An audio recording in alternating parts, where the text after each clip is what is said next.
Hello, hello, hello. Welcome to the No Weaklings Club podcast. And if you're looking for a perfectly polished, Pinterest-friendly life podcast, this is not it. This is for people who cried on the night bus, texted the wrong person, dated idiots, felt lonely in a crowded bar, and still refused to give up on themselves. Here we are another week, and here with us I have a guest. My dear friend Dejan. Dejan, please introduce yourself to the listeners. Tell us something about you. Hi guys, my name is Dejan. I'm 47 years old, living last 13 years in London. Before that I lived in Belgrade, Serbia, and I was born in Split, Croatia. Nice. Me and Dejan go way back, but more about that later on. Tell me, Dejan, how is London treating you these days? It's alright, cannot complain. Yeah. Yeah, overall it's good. Overall, it's good. Any events, any parties, any hobbies that you're going on doing, anything like that happening? Well, currently my hobby is to build a startup, but yeah, we can talk about that later. Okay. We haven't seen each other for a long time now. Last time I've seen you when we were recording this episode. When we were first time recording this episode, because this is the second time that we are recording this episode. Why is that so? You're maybe wondering. That's because we made a lullaby that would put you to sleep. So here we are again. When we found our voice, and this voice is a bit more cheerful than the one that we had last time. Yeah, I told you when I first time listened it looks like, oh, Josi, I'm gonna fall to sleep, after like a 5 minutes of listening, because you were so boring and it was ridiculous. Exactly, that was my impression too. But here we are, we never give up. That's the whole point of this episode. Don't give up. We never give up. No one should give up. But also, before that, I've seen you. Where did I see you? On the London Social Circle party. Yeah, we were been on a couple of London social circle parties. Yes. How did you like these events? Tell me. It's nice. Overall, I did enjoy it from time to time. I met like a few nice people. So yeah, you were the one who introduced me to the London social circle. Actually, I do mention you in previous episodes because you are the one who I called to go to the first London Social Circle party that I went to because I needed support. Did you know that? No, I wasn't been aware of that. I thought that you were been on a couple parties with them before. No, Coyote Ugly was my first party. I did chat with them in the group chat, so I kinda knew people from there, but I've never been before that. So I was supposed to go on one of these events, and then I was like quite anxious, so I canceled it. And then next time I also really wanted to go, but I was like, I think I need emotional support, someone who I know to go with me. And then I called you, and you said yes, and it was yeah, it was a great night. So thank you for that.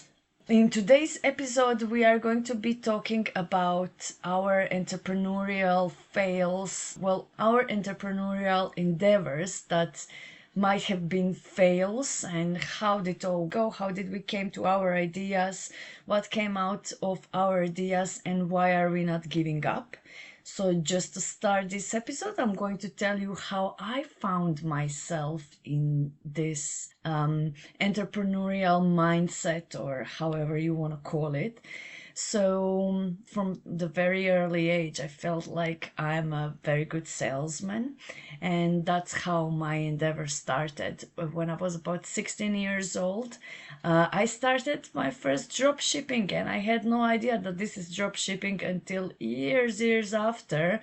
There were these auction groups on Facebook, and people would be selling their stuff new stuff, and you could auction for the items. And what I was doing, because I didn't have my stuff to sell, I would put on stuff from eBay, like lingerie and watches, and I would put a price that's already twice the one that's on eBay or on AliExpress, it doesn't really matter.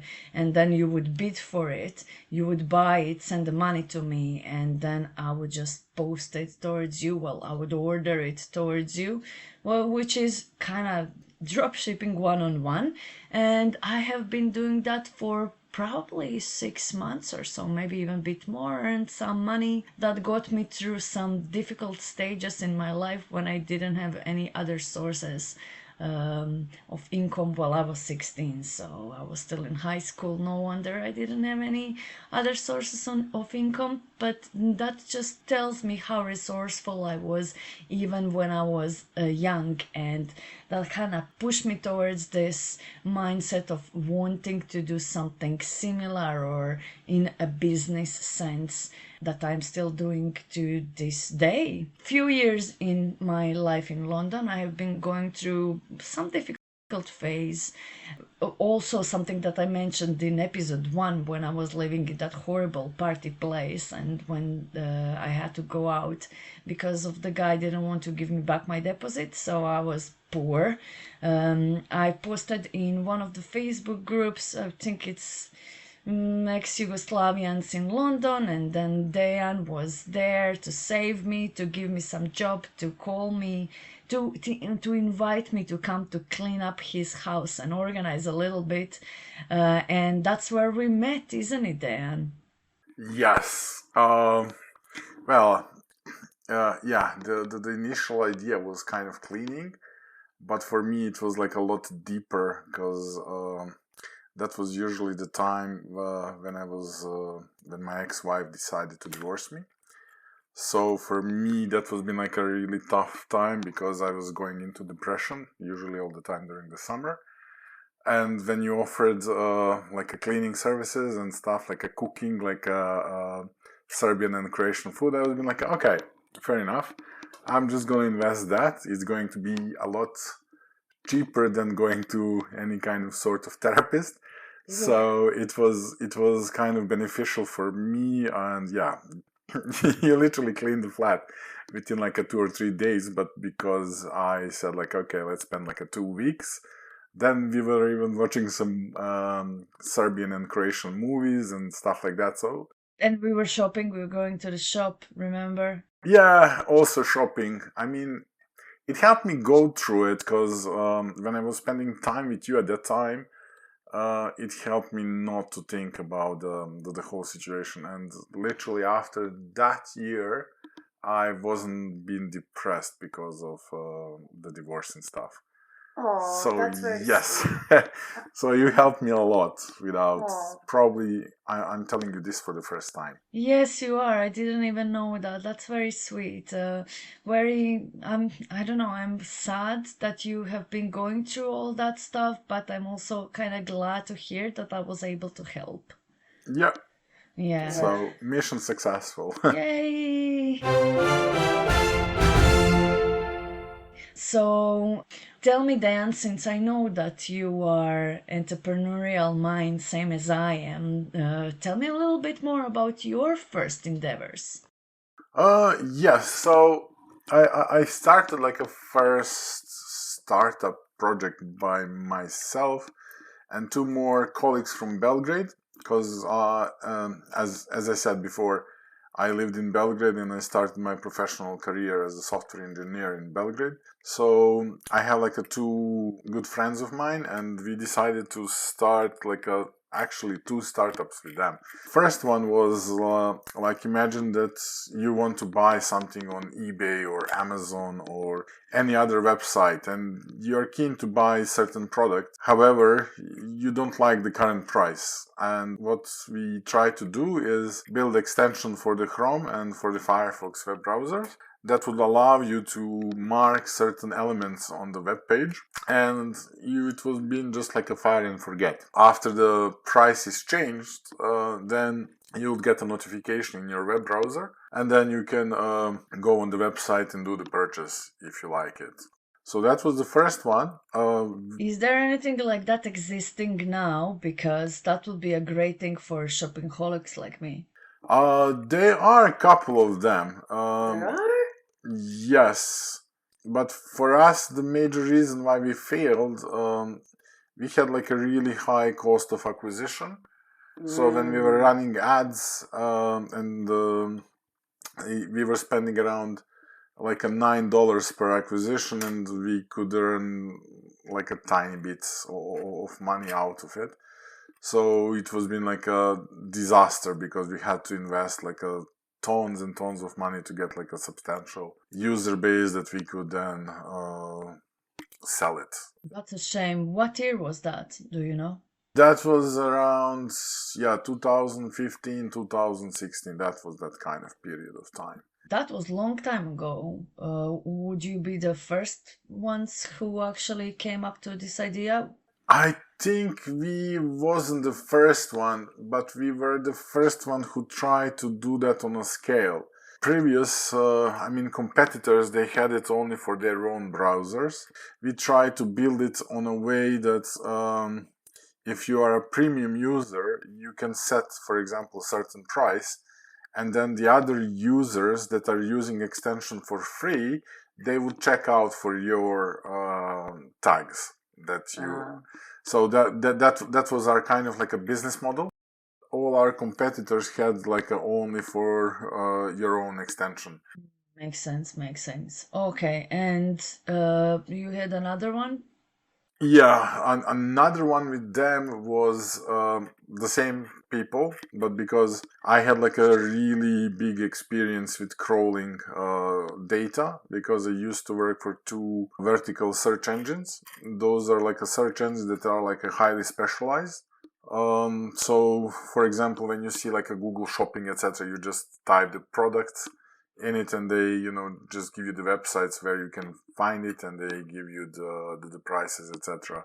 And then we decided to go with another idea, which was again with the web and with the crawling. So when we approach you, we wanted to know like who is your competitors, and then based on the competitors, we were just going on the internet and finding websites where your competitors are being used. And then the biggest signal is who started or who stopped using your competitor. And then we were giving you like a report of those websites. As in like contact here. Here's your opportunity to sell. Exactly. This endeavor didn't go through, and here comes the COVID time, and here comes Josi with her idea. Well, Josi just got fired, and influenced by the previous job that she just lost, which was babysitting, she decided she wants to do another drop shipping, which would be children interactive toys, named Goo Goo Gaga. I have no idea how I came to this name, but I was thinking children and Goo Goo Gaga. It's like Goo Goo Gaga, Goo Goo Gaga, and that was it for me. Do you know the fun fact? Sorry for interrupting you. Literally 2 days ago, I was in a bus going to work, and I saw a baby speaking with daddy, and the baby was saying "Goo Goo Gaga, Goo Goo Gaga." There you go. I know name was a hit. Name was hit, but everything else was a miss, unfortunately. Because, well, let me tell the story. So I wanted to do this, and I knew like bare basics about drop shipping at that point, proper drop shipping, where you have your website and how all this functions. And I approached Dan because Dan just seemed like an entrepreneurial mind that can align with my mind and that we could do something. And I asked him, does he wants to join me? Does he wants to participate in this project? And Dan said yes. Dan, why did you say yes? For me, that has been something different. I was been in kind of like a tech space all the time, and this was been like going out of my comfort zone, and I was being like, okay, let's give it a try. Are you someone who likes to come out of his comfort zone? Not often, but you were being like a very good salesperson for at that time, and you sold me it as an idea, and I was being like, oh, okay, the model doesn't seem wrong in kind of a way. And then I started doing some research about it, and it was been like, oh, there are like a couple of options where we can do it. So, because all the time I was in a kind of like a mindset, I didn't want to overspend if it's not necessary. And then we decided, let's do it on Shopify because it's easier to set it up. We don't need like a much of resources, etc. They are hosting everything, and the price was like a 30 quid per month, if I remember. Yeah, your price was okay, but I also think that why we choose Shopify is because of these integrations that they have with the other apps that would enable us to kind of instantly pull these products onto our website. Yeah, but the other platforms offer that as well. It required a little bit more hustle, and I was being like, okay, let's not get drowned in technology. Let's use it as it's possible. And in my mindset, it was being like, oh, if this kicks off, I know like where and how we can reduce our costs. Yeah. Well, we started, and it started, well, setup started quite well. I would think we didn't take us too long. Maybe we had a month or so to set up everything, pretty much. I think so. And then I do remember that we were quite undecisive when it comes to what exactly put on this website, which toys we should pick. But it is kind of Sisyphus job because you want quality, but you also want a good price so you can sell it, because it does take 2-3 weeks for the item to be shipped. So you have to offer something different to the customer, which would be a lower price, obviously. So we did have a little bit of a hassle right there, and then Dejan decided to pull out. What happened, Dejan? I don't know. I remember we spent like a week or two just to find like what kind of products we want to sell from AliExpress. And at certain point, I was being like, oh, this probably looks like a too much hassle in a way for the just chase the marketing and stuff on the Facebook or Instagram. And I was being like, oh, I'm not so sure if I can pull this out properly. Because I don't know, I kind of did not get that concept of Montessori toys around it. So it felt for me that I'm not fully synced in kind of a way, because I had my son at that time. He was like a 5 or 6 years old, and I think Danilo was 7, wasn't he? yeah, yes, you're right. I know better how old was your son than you. I mean, I sorry, I just didn't do the math properly. Okay, please continue. Sorry for interrupting. No, everything is alright. The main problem was being like he did not like to play with those kind of toys that we kind of choose, and I feel like a little bit disconnected, and in my mind, when we started it, I was being more like, okay, I'll provide a little bit more financial support if we need to provide, like a marketing and stuff. But I was kind of expecting that you probably had like a better vision, because you approached to me, like what we want to do, what we want to sell.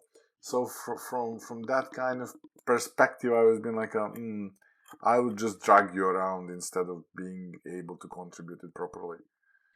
well, when Dejan gave up, my world crumbled.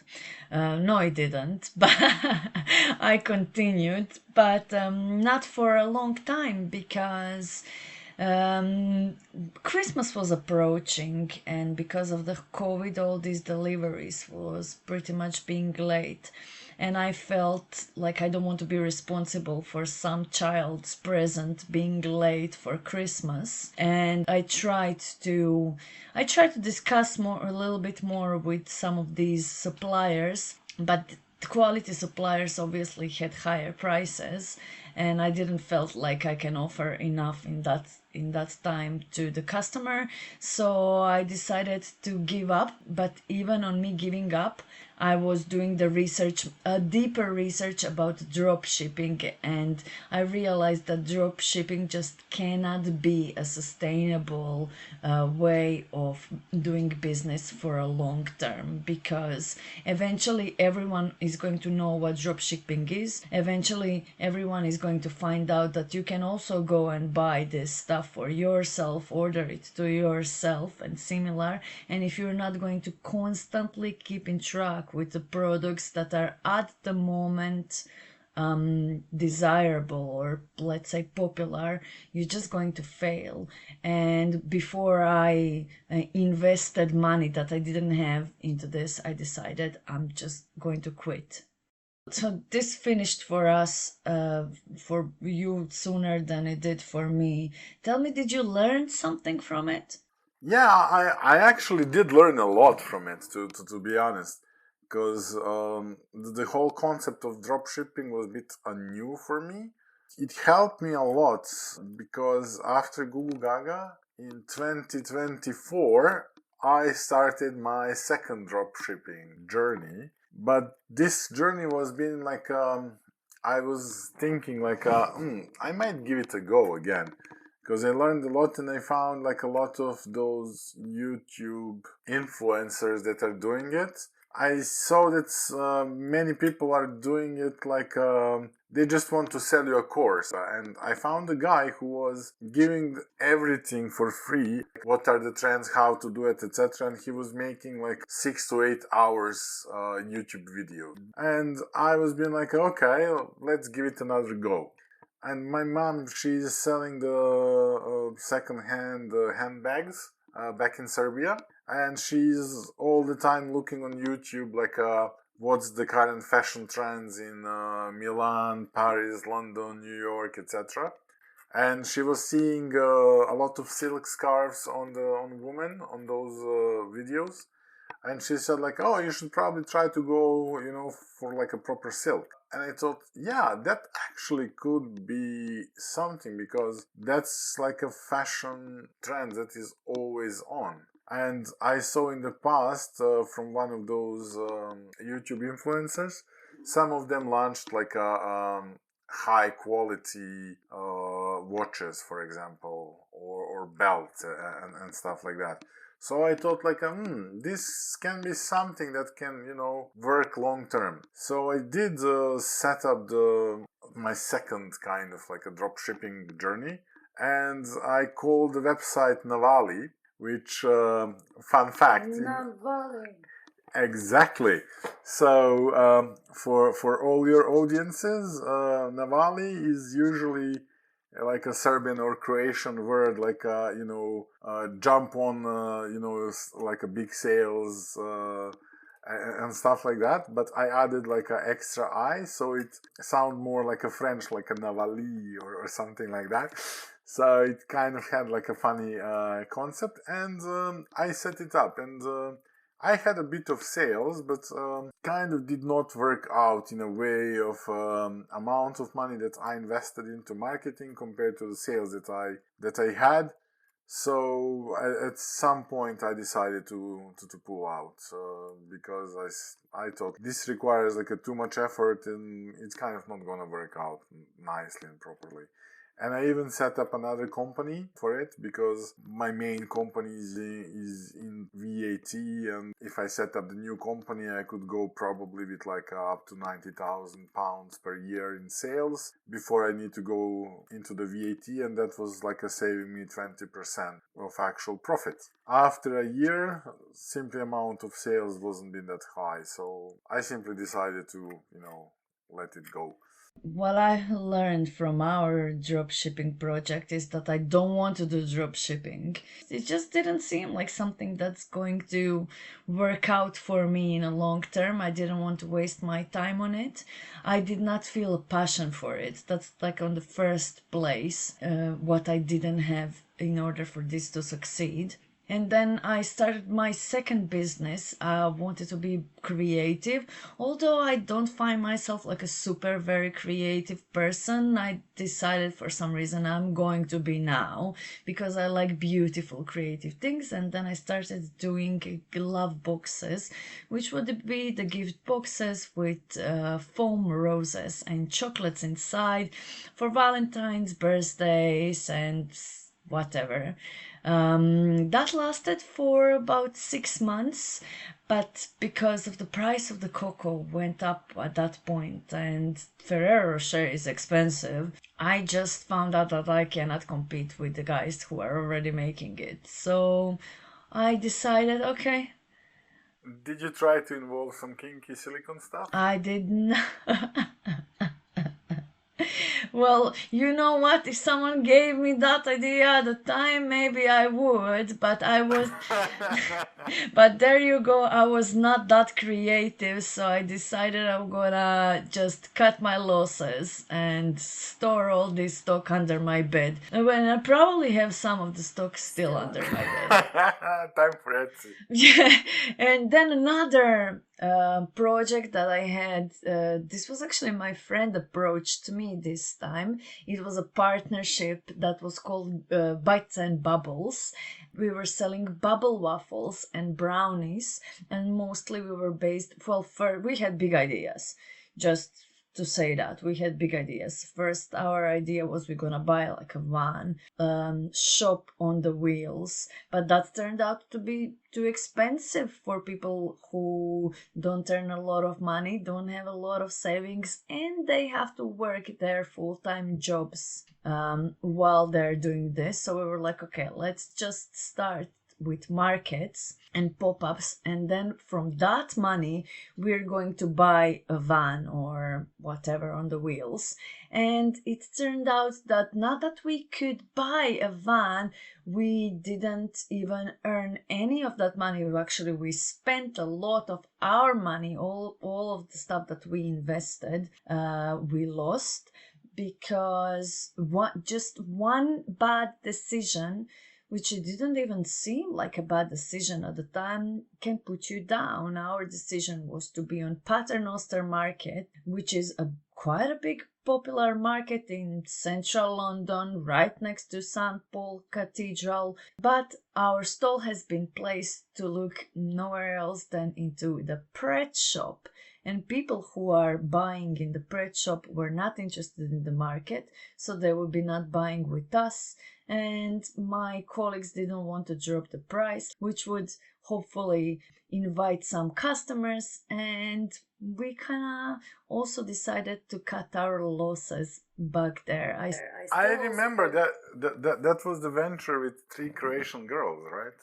That was a venture with one more Croatian girl and one Brazilian girl. It was multi-culti venture.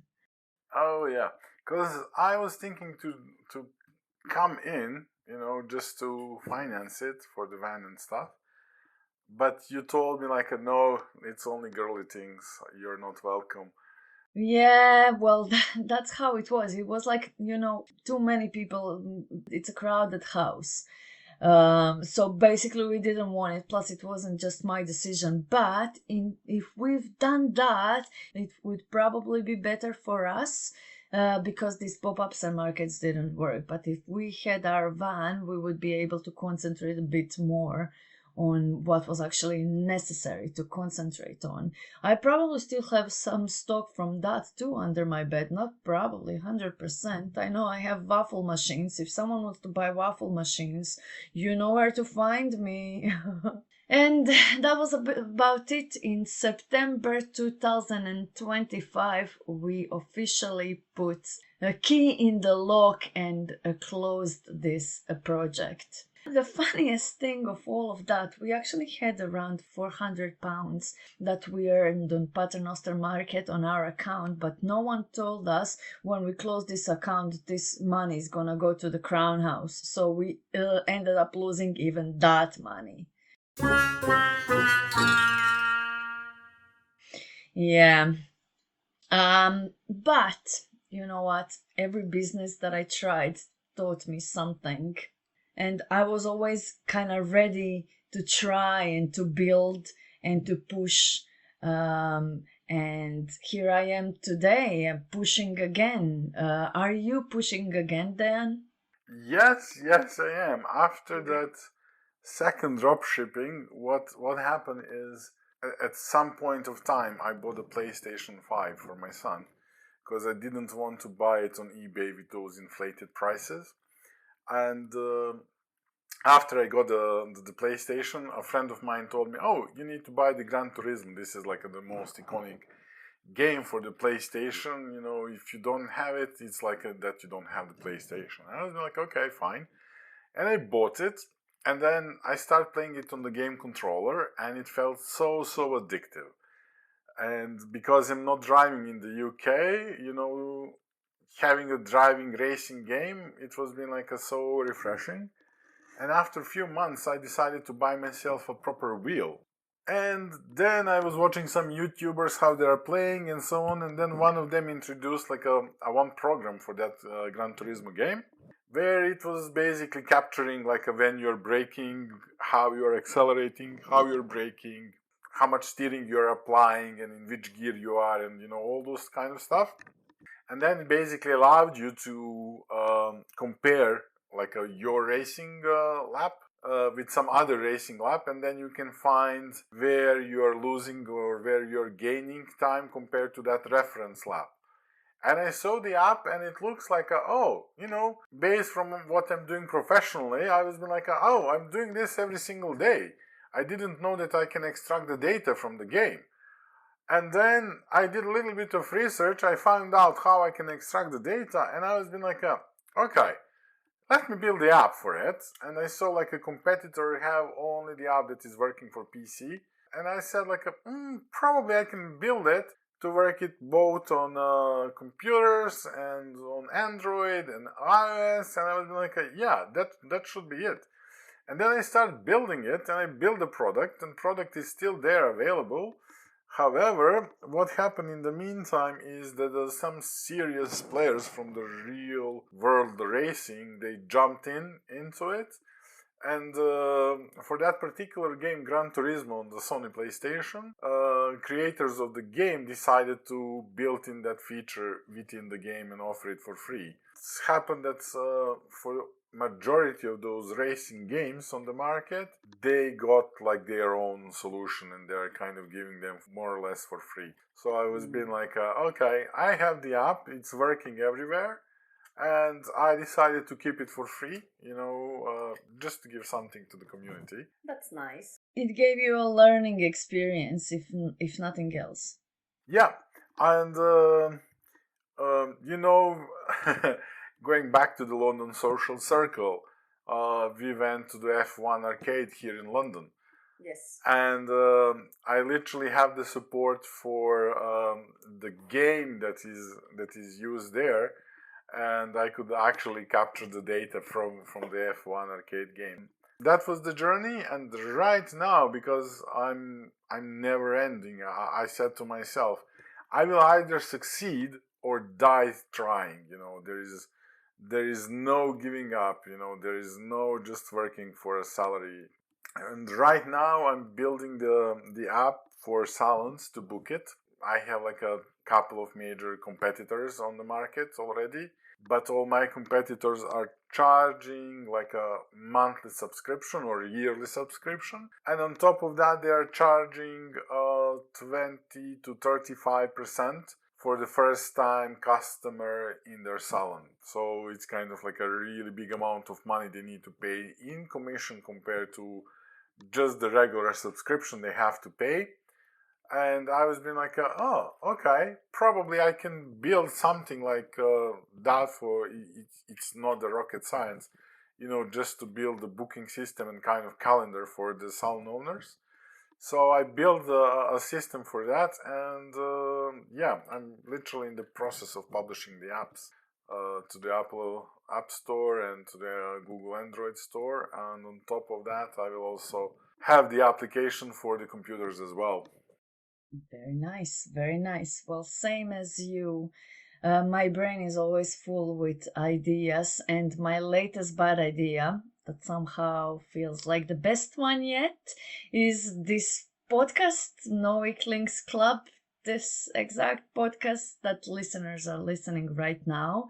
And if anything, I found out through all these projects that I have, that if I don't have passion about it, it probably won't succeed. And this is something that I have a passion. I have passion about real people and real stories and meaningful connections in and around London. And even though I don't know if this is going to work, but at least I know why I'm doing it. And this is the first time that I've been able to say that about anything that I've built so far. Every business that I've tried taught me something, and I was always trying to build, without knowing it, the connection, the community, and something real. And this is it. Here I am. Maybe all of the failures were pointing me in the right direction right here. I can say that if you have a passion for something, do it. Even that maybe it's not going to be financially successful journey, but you still leave some sort of a legacy. In a way that I did it, for example, with this app called Telemetry Racing, where people can just come and use it. And I see on my usage, for example, I have like 3,000 registered people, and I have like actively using per month like 200 people that are using the app here or there. So they're not using it all the time, but I see that at least like 200 people are using the platform and just having some benefit out of it. It's bringing some benefit. That's the most important thing. That's what I hope from this podcast, that this podcast is going to do, bring benefit to the people. And I do really have that high hope about this stylerush.me. I think it could work well, because I can save like a really big amount of money to the salon owners, especially for someone who is starting. They're going to pay like a 20 or 35% to the competitor just on top of paying the subscription. And that 20% in the first year is like a really, really big money breaker, because, when you're starting the business, you don't have enough capital. So you're just building the capital. And at that time, when the booking system is taking you that 20% out of it, that means it could be make it or break it, for many of them. Yeah, I also heard, Little Bird told me, that you have something to offer to the listeners. Yes, so basically, since I'm starting with the stylerush.me salon software, I'm keen to offer for anybody who wish to try to be a salesperson. So monthly subscription is £50 per month or 500 per year. And for any person who wants to be a sales, so from the first sale, I will offer them £25 if they're just locking the salon for on monthly subscription basis, or I will offer them £50 if they are selling it on yearly basis. So that could be like a side gig for anybody who wants to try to be a bit of a salesperson. That sounds very good. Maybe I'm going to try myself to do that, because I am a salesperson. So guys, if you have a seat in the hair salon or nail salon, or you just starting with your hair salon or nail salon or tattoo shop, right? Yeah, it can be tattoos, piercings, basically anything beauty. Anything beauty, exactly. Or anything beauty wellness.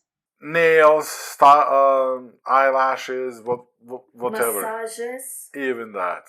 Okay, so anything beauty wellness, let me know, and I'm gonna refer you to Dejan. And I'm gonna pay you a drink if you subscribe to Style Rush. Yes, Dejan, is there anything that you would like to say that you feel like you didn't have an opportunity to? I think we covered pretty much everything. I mean, based from the first one that we did it, I think we covered all the topics. Anything you would like to say to the listeners when it comes to all these projects and all the motivation behind it, and why should they do it if they feel like they want to do it, come out from their comfort zone and similar? Yes, just try it. Don't give up. It's not the end of the world if you fail. Also, if you're going to fail, fail fast, learn from mistakes, get up and continue. Exactly. Fails make you stronger. They don't make you weak, they make you stronger. You're actually learning from the experience. Exactly. So I remember, how did you say? I'm gonna keep trying until I succeed or until I drop dead. And like, that's it. Thank you so much for being here with me today, Dejan. Hopefully, our listeners did not fall asleep. This time. Hopefully, they won't fall asleep. And they will learn something from our mistakes, or maybe we're going to give them a little push to do a mistake, or who knows, maybe to succeed gratefully in their first try. Thank you so much, Dejan. Take care, and I'm going to talk to you soon. All right. Take care. Bye. Bye. Bye. I hope everyone enjoyed this episode, and if you did, and if you have your own personal stories about your endeavors or anything lifestyle, go onto my social media, leave me comments. I have a speak pipe now, and you can also leave a voice note if that's something that's easier for you, and that would be great for me. And when you're already there, please click subscribe and follow and like. That means the world to me. Like and subscribe, please. Also, I would really appreciate if you would rate the podcast wherever you're listening to the podcast. And if you support me, I have unlimited amount of motivation to keep doing this. I'm gonna keep doing this no matter, but it definitely helps. This would be it for today's episode.